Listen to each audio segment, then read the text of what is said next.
Hello everyone. जय सिया राम। तो कैसे हैं आप सब? आई होप आप सब बढ़िया होंगे, मस्त होंगे और मजे से पढ़ रहे होंगे, देख रहे होंगे हमारी क्लासेस। तो चलिए फिर से हम आपके साथ एक और नई क्लास के साथ हाजिर हैं। आज की क्लास को शुरू करते हैं।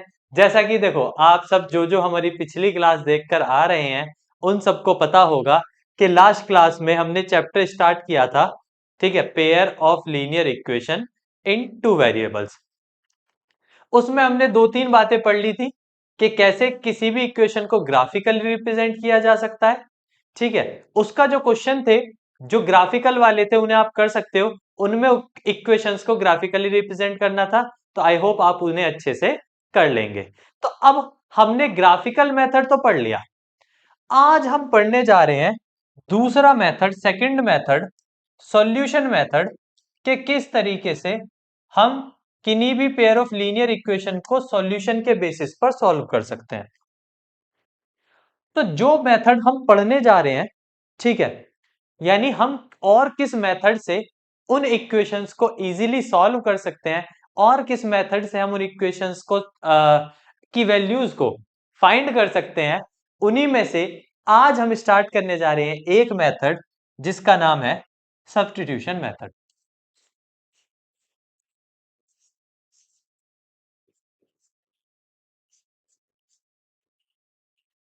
Substitution method. अब सब्स्टिट्यूशन मेथड होता क्या है, जरा इसे समझते हैं। पहले पहले हम कोशिश करते हैं इस वर्ड का मतलब समझने की कि आखिरकार वर्ड सब्स्टिट्यूशन हमसे क्या कहना चाहता है, इस वर्ड सब्स्टिट्यूशन का क्या मतलब है। तो जब हम वर्ड सब्स्टिट्यूशन की बात करते हैं तो आपको इंग्लिश इंग्लिश में अगर आपको थोड़ा बहुत आता है तो आपको पता होगा सब्स्टिट्यूट। अगर आप फुटबॉल मैच देखते हैं तब आप या फिर कबड्डी, ठीक है, देसी देसी अखाड़ा, तो उसमें एक वर्ड इस्तेमाल किया जाता है सब्स्टिट्यूट।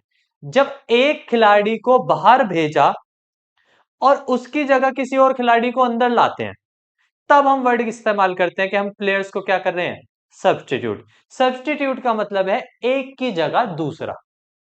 सब्स्टिट्यूट का मतलब क्या है, एक की जगह दूसरा।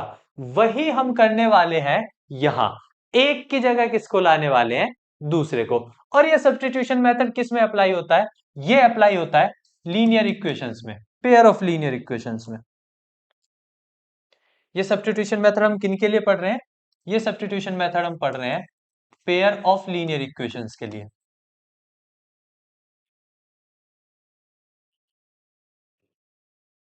यानी इक्वेशंस का आपके पास पेयर है, आपके पास पहले से इक्वेशंस मौजूद हैं, उनका पेयर मौजूद है, बस आपको यह देखना है कि उसमें कैसे सब्स्टिट्यूशन लग सकता है और एक्चुअल में ये मेथड क्या होता है और कैसे लगता है। फॉर एग्जाम्पल, मैं आपको यह एक एग्जाम्पल लूं और उस एग्जाम्पल के बेसिस पर आपको समझाने की कोशिश करूं। जैसे मैंने अपनी तरफ से क्या ले लिया, लेट,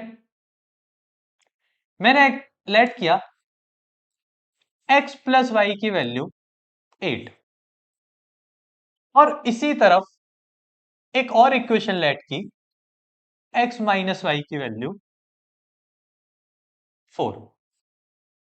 मैंने अपनी तरफ से दो इक्वेशंस लेट की। एक पेयर ऑफ, देखो मेथड अप्लाई होता है पेयर ऑफ इक्वेशन में, तो पेयर ऑफ इक्वेशन के लिए आपको मिनिमम दो इक्वेशंस तो लेनी ही पड़ेंगी।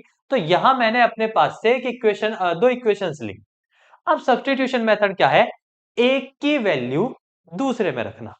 यही तो है, एक की जगह किसको लाना, दूसरे को। तो जब एक की जगह दूसरे को लाया जाता है उसी को सब्स्टिट्यूशन कहते हैं। अब वो इक्वेशंस में कैसे होता है, जरा इसे ध्यान से देखो कि हम उसे इक्वेशंस में कैसे करते हैं। तो ना आप इनमें से किसी भी एक इक्वेशन को लो। फॉर सपोज मानो मैं इस इक्वेशन को लेता हूं और इस इक्वेशन को लेने के बाद इसमें से किसी एक की वैल्यू निकाल लो, चाहे एक्स की चाहे वाई की। आप जानते हो इधर प्लस का वाई है, उधर जाके माइनस का। तो मैं ऐसे लिख सकता हूं 8 माइनस वाई। भाई वाई इधर प्लस का था, मैंने उधर भेज दिया, उधर जाके कैसा हो गया होगा, माइनस का। तो बिल्कुल सीधी सी बात है कि भैया मैं एक्स को लिख सकता हूं 8 माइनस वाई। सिंपल है, इसमें तो कोई बड़ी चीज नहीं है। अब मैंने इस इक्वेशन को नाम दिया इक्वेशन नंबर फर्स्ट। और ये जो मेरी x की वैल्यू निकल के आई, ये मैंने पुट कर दी इक्वेशन नंबर फर्स्ट में, वहां पे पुट कर दी इक्वेशन नंबर फर्स्ट में। तो देखो यहां से जो x की वैल्यू है वो मैंने सब्स्टिट्यूट कर दी वहां, मतलब x की वैल्यू ये रख दी मैंने उसकी जगह। ठीक है, मतलब जहां x था उसकी जगह क्या रख दिया, 8 - y। तो जब एक की जगह किसी दूसरे को रख दिया जाता है, उसी को हम कहते हैं सब्स्टिट्यूशन मेथड। और सब्स्टिट्यूशन मेथड में यही किया जाता है, x की एक वैल्यू लेते हैं और उसको दूसरी इक्वेशन में प्लेस कर देते हैं उस वैल्यू को। तो यहां से x की वैल्यू मैंने क्या ली, 8 - y, और ये किस में पुट कर दूंगा मैं, फर्स्ट में। तो मतलब फर्स्ट में जहां x है वहां कौन आ जाएगा, 8 - y। तो x की जगह किसने ले ली, 8 - y ने। तो x की जगह तो गई है, बाकी सब तो अब भी ऐसे ही रहेगा। ठीक है, अब आप जानते हैं -y - y -k 2y, minus का उधर प्लस का हो जाएगा, ये प्लस का इधर आके माइनस का हो जाएगा। 8 - 4 = 2y। तो मतलब हमें क्या पता चला कि प्लस का 4 इधर आके माइनस का हो गया। 8 - 4 = कितना आ गया, 2y। अब 8 में से अगर आप 4 को सब्ट्रैक्ट करेंगे तो क्या बचेगा, 4, और यहां क्या बचेगा, 2y।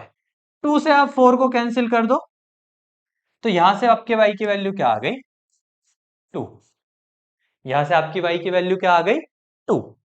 अब फिर से आप इसे इक्वेशन नंबर 1 में इस वैल्यू को पुट कर सकते हैं। ठीक है, इस बार आप इक्वेशन नंबर 1 में वैल्यू को पुट कर लें। y की वैल्यू 2 आ गई, इसे कहां पुट कर दें, इक्वेशन नंबर फर्स्ट में दोबारा से। x तो x ही रहेगा, y की वैल्यू 2 आ गई और ये वैल्यू 4 आ गई। माइनस का 2 उधर जाके प्लस का 2 हो जाएगा। इसी तरीके से हमें x की वैल्यू भी मिल जाएगी, जो कि कितनी आ रही है, 6। तो हमें दोनों वैल्यू मिल गई, x की भी और y की भी। और इसी मेथड को, यानी इसी तरीके से हम x और y की वैल्यू निकालते हैं, और इसी मेथड को कहा जाता है सब्स्टिट्यूशन मेथड। सब्स्टिट्यूशन मेथड कैसे लगता है, इक्वेशन में से किसी एक की वैल्यू लो और उस वैल्यू को किसी दूसरी इक्वेशन में पुट कर दो। ठीक है, दूसरी वाली इक्वेशन में उसकी वैल्यू को पुट कर दो, और इसी मेथड का नाम दिया जाता है सब्स्टिट्यूशन मेथड। यानी इसी मेथड को हम क्या कहते हैं बालको, चलो, इसी मेथड को क्या कहते हैं, सब्स्टिट्यूशन मेथड। तो समझ आया बड़े लोग, सब्स्टिट्यूशन मेथड क्या होता है।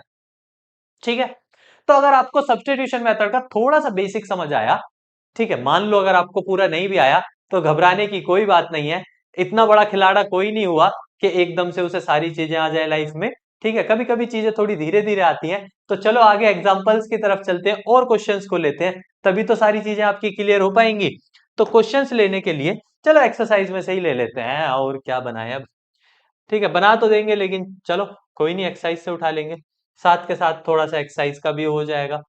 कह रहा है solve the following pair of equations bye substitution method. कह रहा है ये जो पेयर ऑफ इक्वेशंस है, आप इन्हें सॉल्व करके दिखाओ, किस मेथड से, सब्स्टिट्यूशन मेथड से।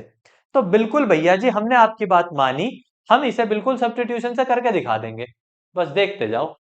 अब पहली इक्वेशन है कि x प्लस वाई की वैल्यू 14 है और x माइनस वाई की वैल्यू 4। तो कुछ इस तरीके की वैल्यू है, x प्लस वाई की तो 14 है,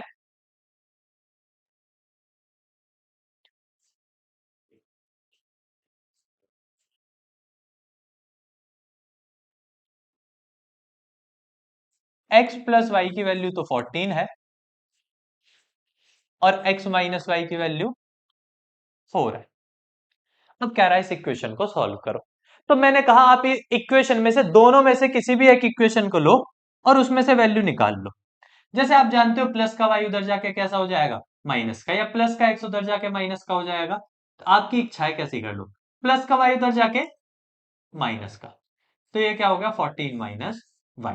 तो आपको एक्स की वैल्यू मिल गई, इसे इक्वेशन नंबर फर्स्ट मान लो और कर दो पुट इन फर्स्ट। इस वैल्यू को कहां रख दो, फर्स्ट इक्वेशन में।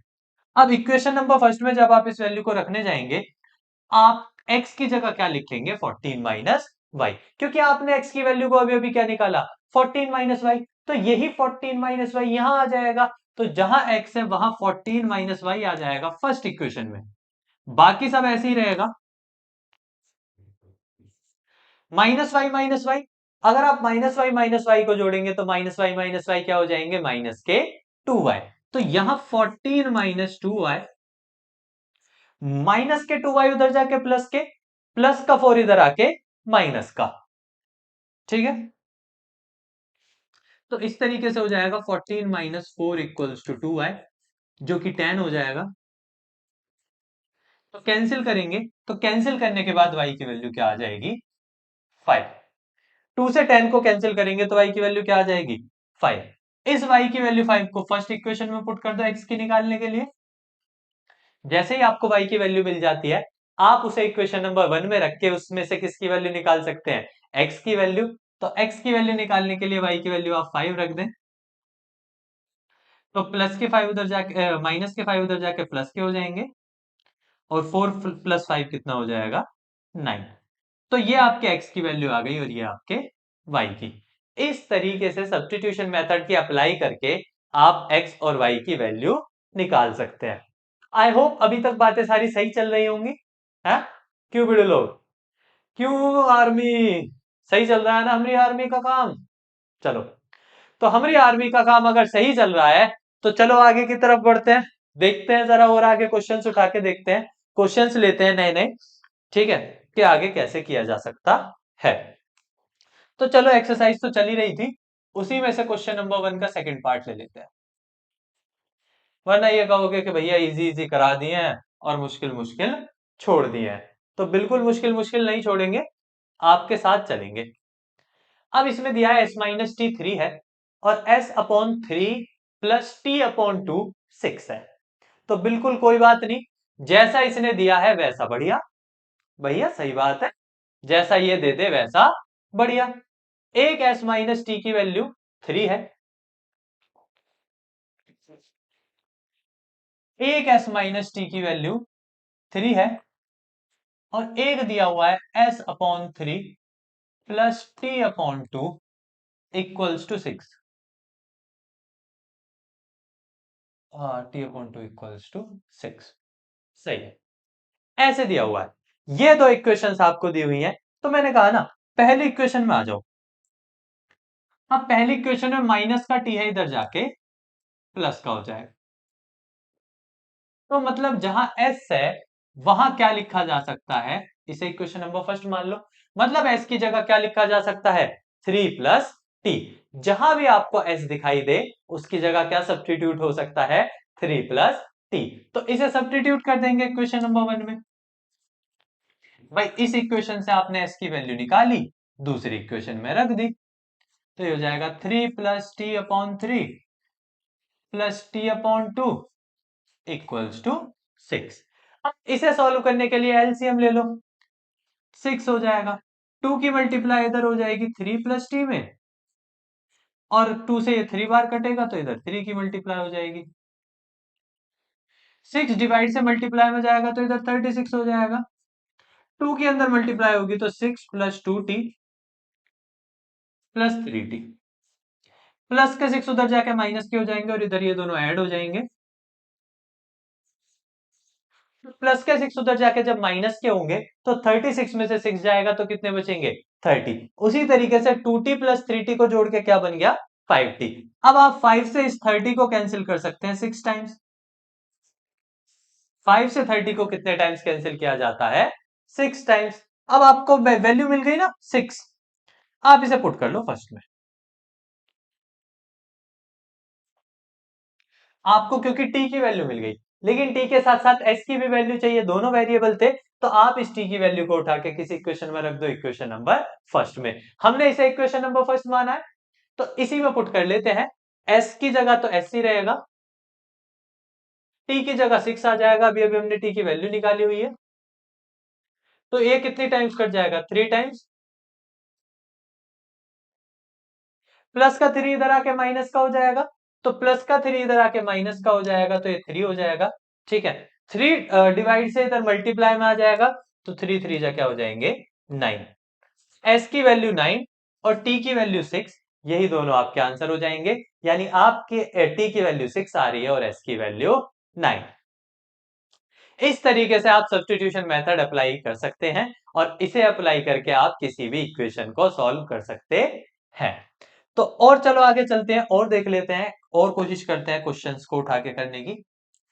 क्वेश्चन नंबर 1 का थर्ड पार्ट। क्वेश्चन नंबर 1 का थर्ड पार्ट क्या दिया हुआ है? 3x माइनस वाई की वैल्यू 3 है और 9x माइनस 3y की वैल्यू 9 है। 3x माइनस वाई की वैल्यू 3 है।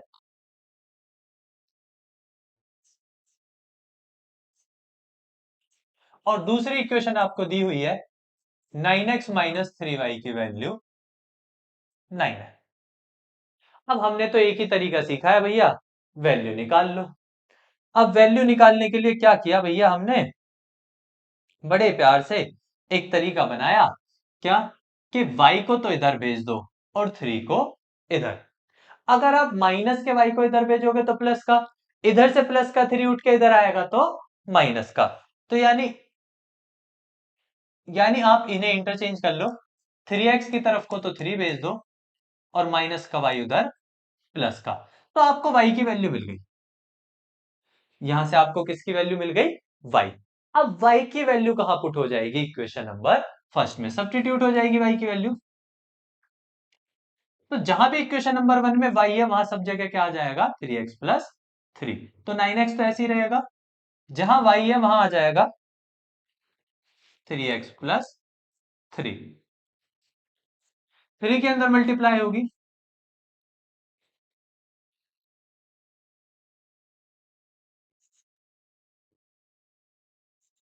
अब अगर आप देखो तो प्लस के 9x से कौन कट गया? माइनस का 9x। अब क्या इस इक्वेशन में x या y में से कुछ बचा? हमने सब्स्टिट्यूशन मेथड अप्लाई किया, लेकिन अप्लाई करने के बाद देखा कि भाई ये क्या हो गया, अरे ये तो सारे के सारे कट गए। अगर कोई सारी की सारी वैल्यू कट जाती है और उस इक्वेशंस को सॉल्व करते वक्त आपका कोई वेरिएबल नहीं बचता, तब आप बड़े बड़े अक्षरों में लिखोगे नो सॉल्यूशन, यानी इसका सॉल्यूशन ही पॉसिबल नहीं है, यानी इसे सॉल्व ही नहीं किया जा सकता, इसका सॉल्यूशन बना ही नहीं है। ये ऐसे इक्वेशंस हैं जो आपस में एक दूसरे को कभी मीट नहीं करेंगी, इसलिए इनका सॉल्यूशंस क्या है? No solution. पैरेलल लाइंस का ही होता है ना नो सॉल्यूशन। ठीक है, पढ़ाया था ना पिछली क्लास में। पैरेलल लाइंस का ही सॉल्यूशन क्या कहलाता है? No solution. इसका मतलब ये दोनों लाइंस आपस में कैसी होंगी? पैरेलल।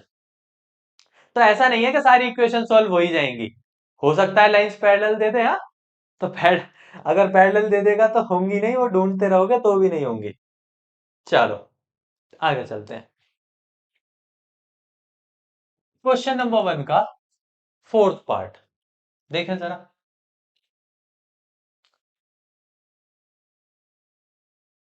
क्वेश्चन नंबर 1 का फोर्थ पार्ट क्या कह रहा है? 0.2x plus 0.3y equals to 1.3, 0.4x plus 0.5y equals to 2.3। अब ये दो इक्वेशन दे रखे हैं, इन्हें ले लेते हैं।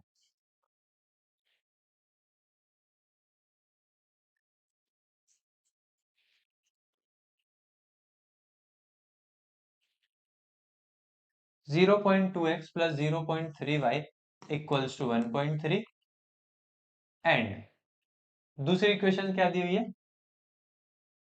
0.4x plus 0.5y equals to 2.3। इस तरीके से आपको दो इक्वेशन दे रखी है, दो वेरिएबल वाली। ठीक है, अब ये दो इक्वेशन दो वेरिएबल को आपको सॉल्व करना है, तो सॉल्व करने के लिए आप सिंपल क्या कर सकते हैं? पॉइंट हटा के नीचे जीरो लगा लो सब में। सब में पॉइंट हटा के नीचे क्या लगा लो? इसे 2/10 कर सकते हैं, 3/10, 13/10, 4/10, 5/10। सबके पॉइंट हटा के नीचे जीरो बढ़ा ली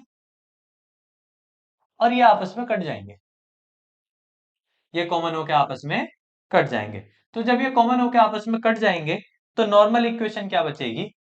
2x plus 3y equals to 13, और एक क्या बचेगी? 4x plus 5y equals to 20। अब यहां से किसी भी एक की वैल्यू निकाल लो, किसी भी इक्वेशन में से, दोनों में से किसी भी इक्वेशन को लो और किसी भी एक की वैल्यू निकाल लो। जैसे मैं इसमें से निकालने की कोशिश करता हूं, तो प्लस के 3y उधर जाके माइनस के हो जाएंगे, प्लस के 3y उधर जाके माइनस के हो जाएंगे, 2 मल्टीप्लाई से डिवाइड में आ जाएगा, यानी x की वैल्यू है 13 माइनस 3y अपॉन 2। x की वैल्यू क्या है? 13 माइनस 3y अपॉन 2। इसे इक्वेशन नंबर फर्स्ट मान लो और पुट इन फर्स्ट। किस में रख दो उस इक्वेशन को? फर्स्ट में। अगर उस इक्वेशन को फर्स्ट में रखा जाएगा तो 4 ऐसे ही रहेगा, x की वैल्यू यहां से ये आ जाएगी 13 माइनस 3y अपॉन 2। बाकी सब ऐसे ही रहेगा, बाकी किसी की वैल्यू थोड़ी रख रहे हैं, x की रख रहे थे, रख दी। 4 से 2 बार कट जाएगा, 2 के अंदर मल्टीप्लाई हो जाएगी, 13 टू जा 26 हो जाएगा, 3 टू जा 6y। अब प्लस के 26 उधर जाके माइनस के हो जाएंगे और minus 6y plus 5y minus के y हो जाएंगे।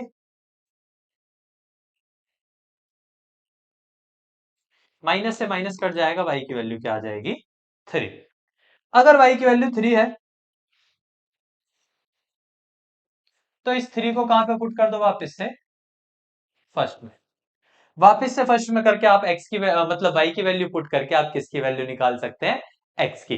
तो आपने y की वैल्यू पुट की, अब y की वैल्यू पुट करके आप देख लो कैलकुलेट करके कि आखिर x की वैल्यू क्या आती है। तो यहां रख रहे हैं ना, तो 2x तो नहीं, फर्स्ट में रख रहे हैं, सॉरी, ये है ना फर्स्ट, तो 4x तो 4x ही रहेगा, प्लस 5 इंटू y की वैल्यू आपको 3 मिल गई, जो कि 5 चीज 15 हो गए, प्लस के उधर जाके माइनस के हो जाएंगे, 23 में से 15 जाएंगे तो 8 आएगा, 4 से 8 को कैंसिल आउट करेंगे तो x की वैल्यू क्या आ जाएगी? 2। x की वैल्यू क्या आ जाएगी? 2। और यहां से y की वैल्यू क्या आ रही है? 3। तो मतलब कह सकते हैं y की वैल्यू 3 है और x की वैल्यू 2 है। इस तरीके से आप किसी भी इक्वेशन में लगा सकते हैं। ठीक है, किसी भी इक्वेशन में आप क्या वैल्यू निकाल के सब्स्टिट्यूशन मेथड अप्लाई कर सकते हैं। तो आई होप आपको इतनी सारी चीजें समझ आई होंगी। अगर ये चीजें समझ आई, अब एक ही तो टॉपिक चल रहा है, अब उसी टॉपिक को तो बार बार किए जा रहे हैं, तो क्वेश्चन नंबर 1 का पार्ट उठा लेते हैं फिर से। ठीक है, क्वेश्चन नंबर 1 का part number 5, √2x plus √3y equals to 0। अब आधे तो रूट देख के ही घबरा जाते हैं कि ना, ये ना हो पाएगा हमसे। भाई क्यों ना हो पाएगा है? इसमें कौन से तीर है? इसमें कौन सी ऐसी बात है जो तुम कर नहीं सकते? √2x plus √3y equals to 0 है एक तो इक्वेशन। दूसरी इक्वेशन क्या आ रही है? दूसरी इक्वेशन आ रही है √3x minus √8y equals to 0। अब इस इक्वेशन में से कोई भी एक वैल्यू निकाल लो।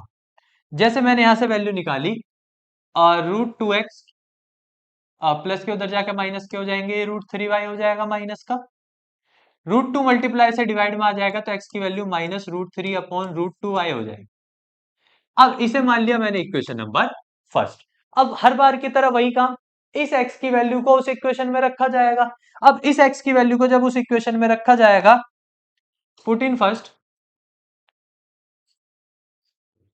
तो रखने पे क्या होगा? x की जगह,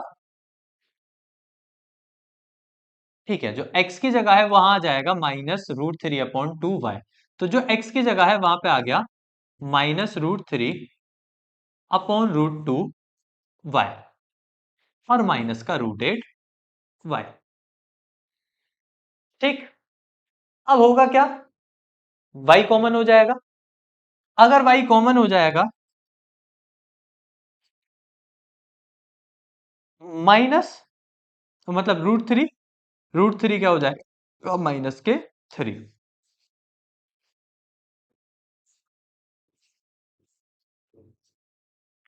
अब आप जानते हैं मल्टीप्लाई में तो जीरो के डिवाइड में जाएगा, और कोई भी टर्म जीरो के डिवाइड में जाती है तो वैल्यू क्या बनाती है? जीरो। मतलब यहां से पता चला कि y की वैल्यू क्या है? जीरो। अब इस y की वैल्यू जीरो को फिर से इक्वेशन नंबर 1 में रख दो, तो y की वैल्यू 0 को इक्वेशन नंबर 1 में रख रहे हैं ताकि हमें किसकी वैल्यू मिल जाए, x की। तो x की वैल्यू निकालने के लिए y की वैल्यू 0 को रख दो, इक्वेशन नंबर 1 आपने इसे माना है।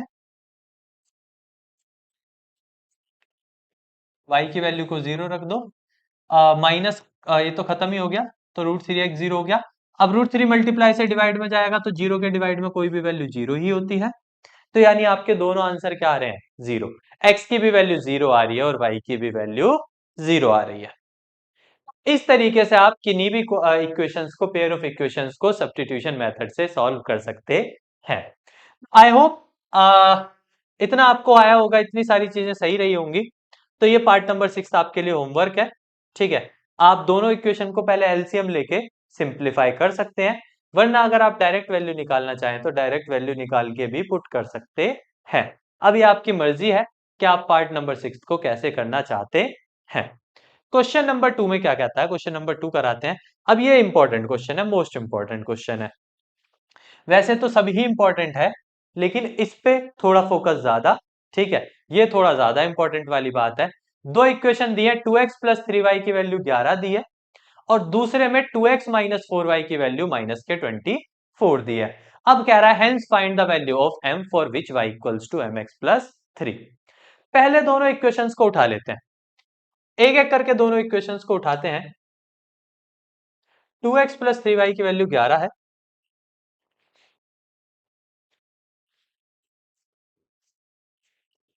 2x प्लस 3y की वैल्यू क्या है, 11 है।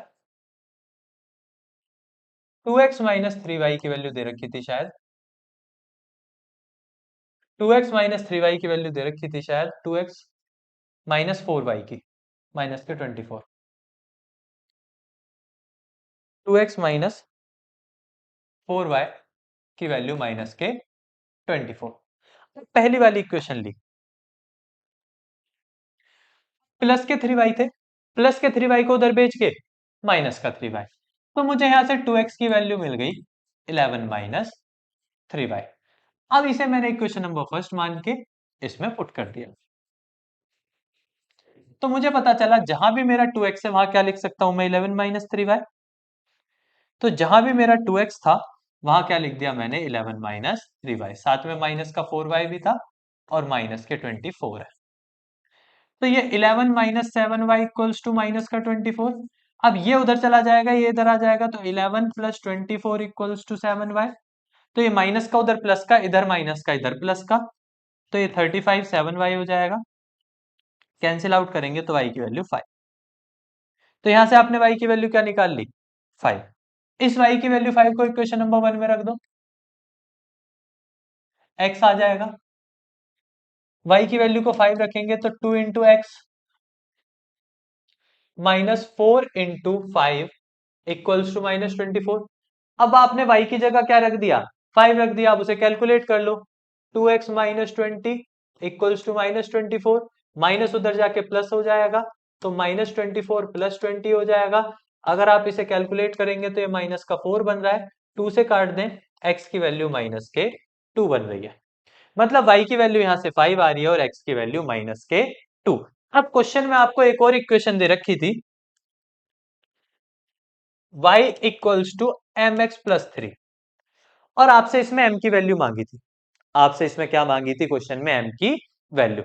आप y और x की वैल्यू को पुट कर दो, y की वैल्यू आपकी 5i, x की वैल्यू माइनस के 2i। अब प्लस का 3 इधर आके माइनस का हो जाएगा, तो 2 equals to m minus 2, minus 2 से 2 को डिवाइड करेंगे तो m की वैल्यू जो हो जाएगी वो माइनस के 1 आ जाएगी। m की वैल्यू क्या आ जाएगी, माइनस के 1, और यही आपका आंसर है। तो मतलब कुछ नहीं था, उन दोनों इक्वेशन को सॉल्व करा के आपको एक्स वाई की वैल्यू मिल जाती, और वो एक्स वाई की वैल्यू पुट करा रहा था किसमें, y equals to M X plus 3 में, ताकि आपको इसे पुट करके किसकी वैल्यू मिल जाए, m की। तो कुल मिला के सब्स्टिट्यूशन मेथड ही लगवा रहा था, लेकिन उसके बाद उसमें m निकलवा रहा था, यानी थोड़ा सा काम आपका एक्स्ट्रा कर दिया। लेकिन घबराने की कोई बात नहीं है, हम उस एक्स्ट्रा काम को भी आसानी से कर लेंगे, हमारे लिए ये कोई बड़ी बात नहीं है। तो ठीक है, अब आज के लिए इतना ही, ठीक है। बाकी की वर्ड प्रॉब्लम्स हम डिस्कस करेंगे अपनी नेक्स्ट क्लास में, ठीक है। तब तक के लिए आप इसे नोट्स के तौर पर प्रिपेयर कर लीजिए। हम आपको क्यूआर कोड भेज रहे हैं, उसे स्कैन करके ये जो भी आज हमने आपको सारा पढ़ाया है ये आपको नोट्स की फॉर्म में मिल जाएगा। गूगल पे स्कैनर का ऑप्शन होता है, ठीक है, जहां आप सर्च करते हो सर्च बार में साइड में स्कैनर का ऑप्शन होता है, वहां से स्कैन करके ये सारे के सारे नोट्स आपको मिल जाएंगे, वहां से आप इनकी इमेजेस को डाउनलोड और सेव कर सकते हैं। तो आई होप इतना टाइम बहुत है, आज की क्लास के लिए इतना ही। हम आपसे मिलेंगे फिर अगली क्लास में, ठीक है, तब तक के लिए बने रहिएगा। आई होप आपको ये आज की सारी चीजें समझ भी आई होंगी। जय श्री राम।